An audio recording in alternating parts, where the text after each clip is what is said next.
Pero hay cosas que no se pueden dejar pasar. Y esto hay que saberlo. Por eso mi editorial de hoy tiene que ver con que el despacho de Cristina en el Senado se convirtió en una unidad básica personal. Y eso no debe ser, no puede ser. Porque es otro acto de soberbia, de impunidad.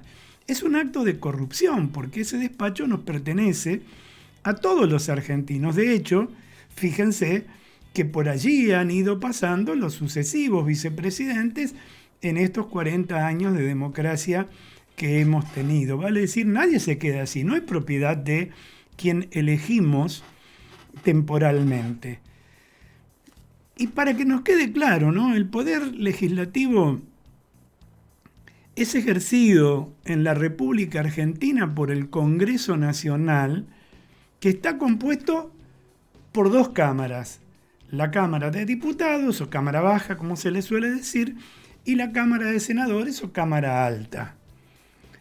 Si bien las dos cámaras se fundan en la representación popular, todos sus miembros son elegidos en forma democrática en base a sufragio universal, secreto y obligatorio. Los diputados, como tantas veces lo explicamos, representan directamente al pueblo argentino y los senadores representan a las provincias, a los intereses de las provincias, igual que a la ciudad de Buenos Aires. El equilibrio entre ambas representaciones es la base de nuestro sistema representativo, republicano y federal. O sea, el Congreso, para que quede claro, ejerce su función legislativa a partir de la deliberación y sanción de leyes que tengan en cuenta el bien común de todos los habitantes, para lo cual pueden también hasta modificar legislaciones preexistentes. Ese es el poder legislativo, una de las tres patas sobre las que se asienta la República Argentina. Bueno, pocas veces ha sesionado para tratar o promulgar leyes de interés en este año y el año pasado, leyes que sean de interés general y en su mayoría las que interesaban de alguna manera o que fueron tratadas, bueno, tenían que ver con la situación procesal de la presidente Cristina Fernández de Kirchner. Esto recuérdenlo por las dudas, esto de modificar el número de miembros de la Corte Suprema de Justicia, el senador trucho que inventaron al dividir los bloques para tener alguna mayoría en el Consejo de la Magistratura y tanto más. Pero las cosas que interesan al pueblo no. Ahora, sin embargo, el despacho de la presidente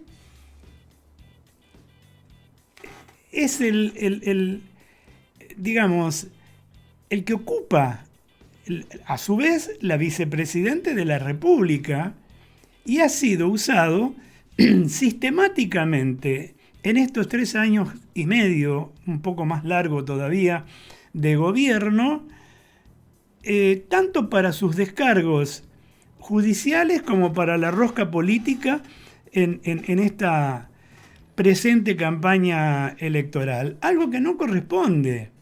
Eso es un acto de corrupción también. Por eso el desfile de dirigentes peronistas por el despacho de la vice fue una escenificación de poder para camuflar su derrota en la interna, en mi humilde opinión. Una centralidad para consumo de los medios adictos, ¿no? Que son los que más que nada resaltaban estos hechos. Después de 20 años de control del peronismo, el kirchnerismo comienza a ver, yo creo, el final del camino, ya que a la derrota de San Luis se suma ahora la de San Juan y peligran algunas provincias importantes. Y hay una gran preocupación sobre la provincia de Buenos Aires, donde se libra, como suelen decir, la madre de todas las batallas. Bueno, su líder, Cristina Fernández de Kirchner, renunció primero a la candidatura presidencial por temor a una debacle electoral. No hay otra lectura que hacer. Nuevamente reitero, no está proscripta. Ese verso es solo para su tribuna. Después debió renunciar también a ubicar un subrogante, tal como lo hizo con Fernández en el 2019, en la fórmula que iría a las urnas ahora en octubre. Bueno, no pudo, no lo logró. Durante la semana última, Cristina trató de alguna manera de encubrir ese declive con una serie de reuniones en el Senado con las que se propuso demostrar alguna centralidad en el armado de Unión por la Patria. Por eso digo que parece una unidad básica y no el despacho de la honorable Cámara de Senadores. Va perdiendo cada vez más la honorabilidad. Bueno, en ese despacho citó a Daniel Scioli al Senado y difundió el encuentro, además, con luces y platillas. Vemos ahí, Bauti nos está trayendo las imágenes de aquel día. O sea, esto es información, además de ser opinión, pero es opinión sobre la base de la información, tal como lo estamos viendo. Les comento a la gente que nos sigue a través de FM 107.3. Estamos viendo el despacho de la presidencia con la presidente del Senado, vicepresidente de la Nación, y Daniel Scioli, que antes de que se bajara, ¿no? Bueno, también difundió este encuentro, pero sentó a su lado en un acto bochornoso también, ese que se hizo en Aeroparque, a Sergio Massa, e hizo desfilar por su oficina del Senado a la dirigencia entera de la Cámpora, para que se note que existe. Ahí apareció Alberto Fernández, que armó una reunión de gabinete. Desde septiembre del año pasado no había una reunión de gabinete. ¿Cómo se puede conducir un país sin que quien lo lidera, el presidente, está en la figura que tenemos nosotros, presidenciable, no se reúne con todos sus ministros para fijar los rumbos de cada una de las cuestiones que corresponden al Estado? Bueno, Alberto armó ahora, insisto, desde septiembre a la fecha no pasaba, una reunión de gabinete con el único objetivo, yo creo, de sacarse una foto flanqueado por Massa y Agustín Rossi. También estamos viendo esa imagen precisamente de esa reunión de gabinete. Bueno, esta escenificación ilustra dónde está el poder que viene. Massa la aprovechó para pedir un alto, esta reunión, ¿no? Un alto el fuego en beneficio de la economía, aunque nadie ignora que el presente desastre no obedece de ninguna manera a ninguna interna, sino a 4 años de improvisaciones, de parches, de consejos mal llevados, de conejos sacados de la galera, pero ya enclenques. O sea, un desastre. Uno entre muchos ejemplos. El congelamiento de precios hasta las PASO. La postergación que hoy se anunció del plan Ahora 12 hasta enero del 2024. Algo que nunca se cumple después en los hechos, ustedes y yo lo sabemos.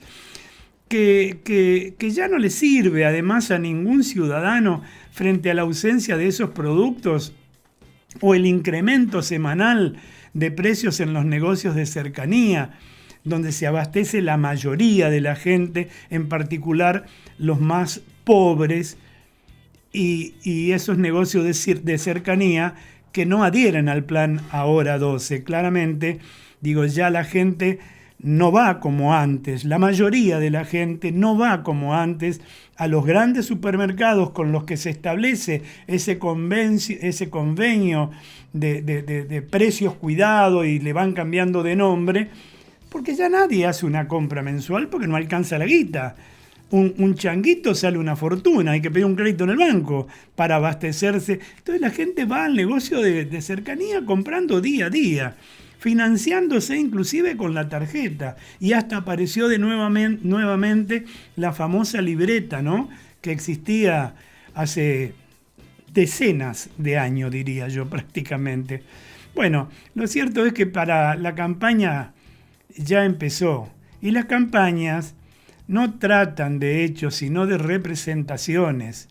Por eso la vice convocó a Daniel Scioli y al otro candidato fallido, Eduardo De Pedro, al primer piso del Senado el miércoles de la semana pasada. Parece un siglo, ¿no? Cuando le decía a Bauti, mi editorial de hoy es este, me dice, pero eso no fue, no, fue hace nada, no se cumplió una semana, tan siquiera. Bueno, como había hecho 48 horas antes de Aeroparque, también aprovechó la oportunidad Cristina para fustigar a su ahora archienemigo del momento, ¿no? El otro integrante del dúo Fernández, y para lamerse en público, de alguna manera me parece, las heridas de la derrota. Ahí lo fustigó, lo castigó, como hace Cristina habitualmente. La culpa no es mía, la culpa siempre es del otro. Bueno, intentó atribuir a una traición del presidente su propia debilidad, que la hicieron actuar como una novata, cosa que es raro en ella, algo muy lejano a sus especulaciones permanentes, a su gimnasia, a su ritmo para la rosca.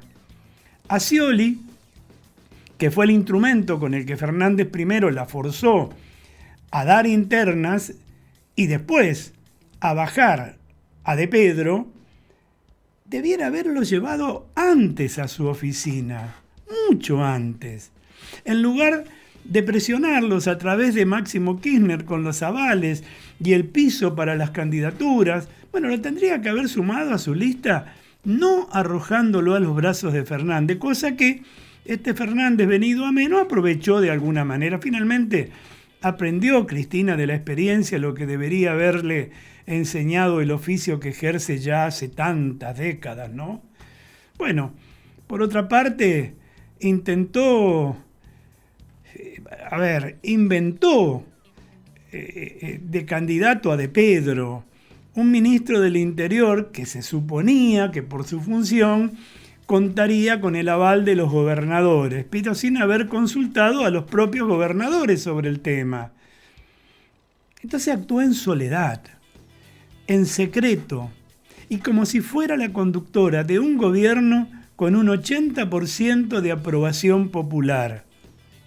¿Qué podría salir mal? Todo, Cristina.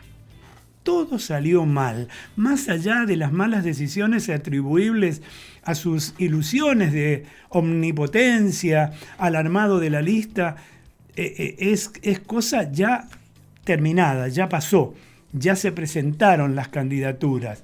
Ahora, la centralidad pasó de facto a Massa, que se enfrenta a un oficialismo por lo menos tricéfalo al que debe ordenar y tratar de conducir.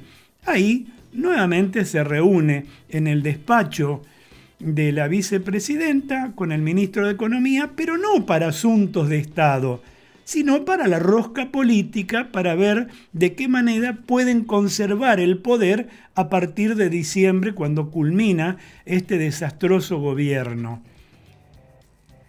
Bueno, el otro desafío de Massa es la inflación del 120% anual y la falta de dólares que solo el Fondo Monetario Internacional puede mitigar, a pesar de que el Polo Obrero, la MTS, las izquierdas, que para esto juntan gente, hoy minaron el microcentro de la capital federal, de la ciudad autónoma de Buenos Aires, que funciona como la capital federal de la República Argentina. Imágenes que recorren el mundo, que ahuyentan inversiones, imágenes que solamente dan una muestra equívoca de gente reclamando lo que le corresponde. Miren, esta vez se fueron casi algunos con cascos amarillos nuevitos, con palas.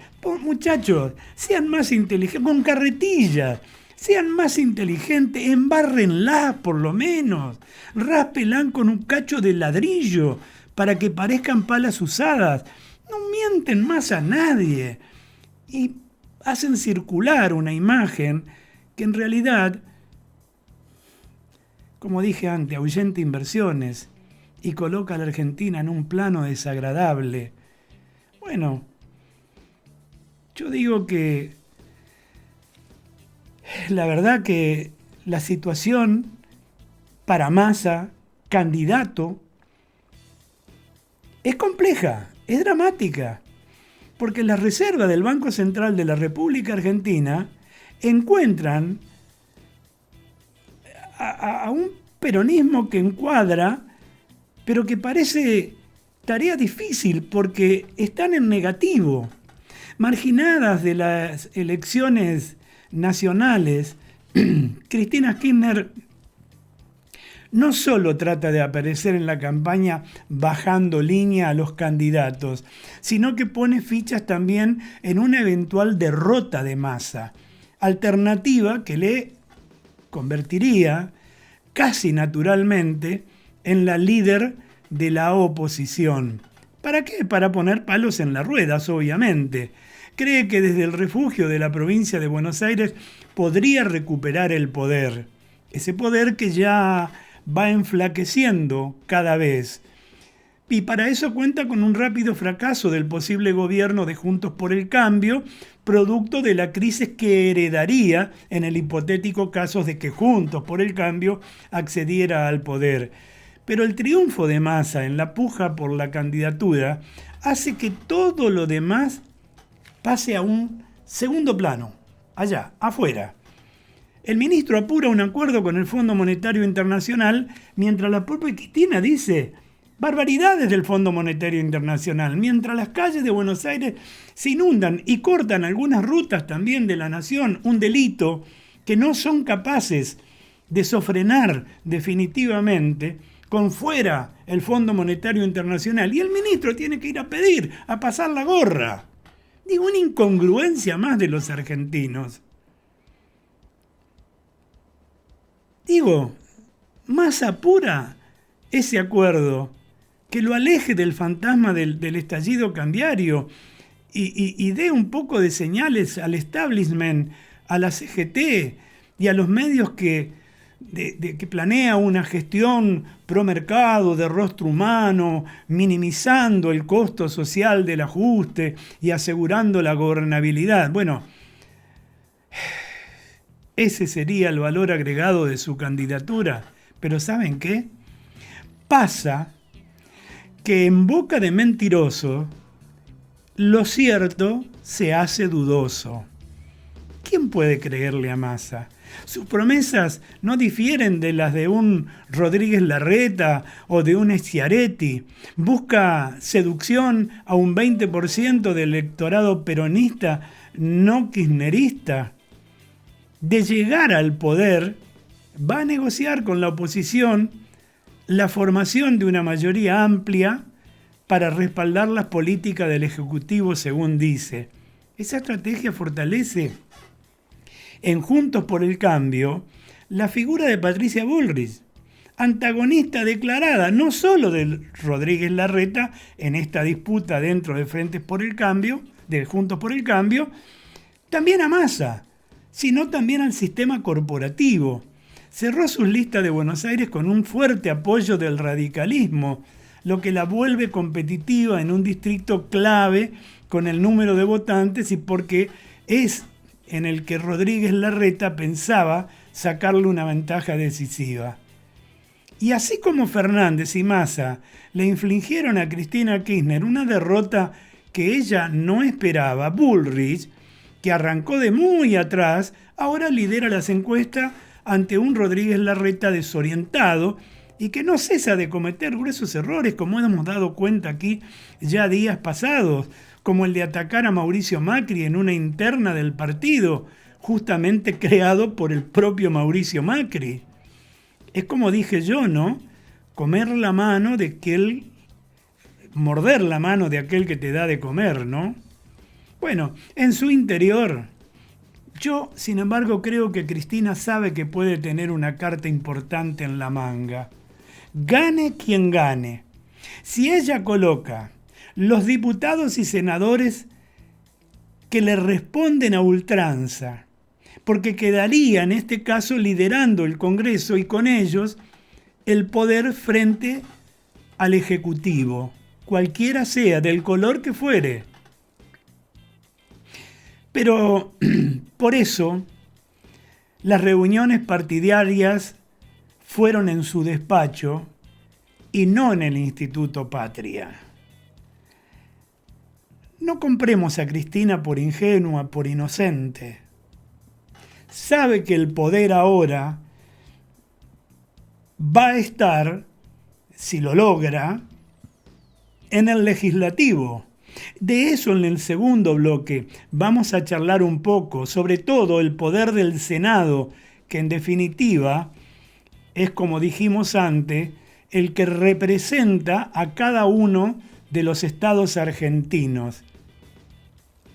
Y entonces, así como Cristina y como su despacho en el Senado debiera cambiar posiblemente ese cartel que dice en muy buenas letras de bronce, presidencia, por otro que diga unidad básica kirchnerista. Bueno, ¿saben qué, amigos? Este es otro acto de corrupción e impunidad, porque ese despacho, como lo dije, pertenece a quien lo paga, y a ese despacho lo pagamos nosotros, el pueblo.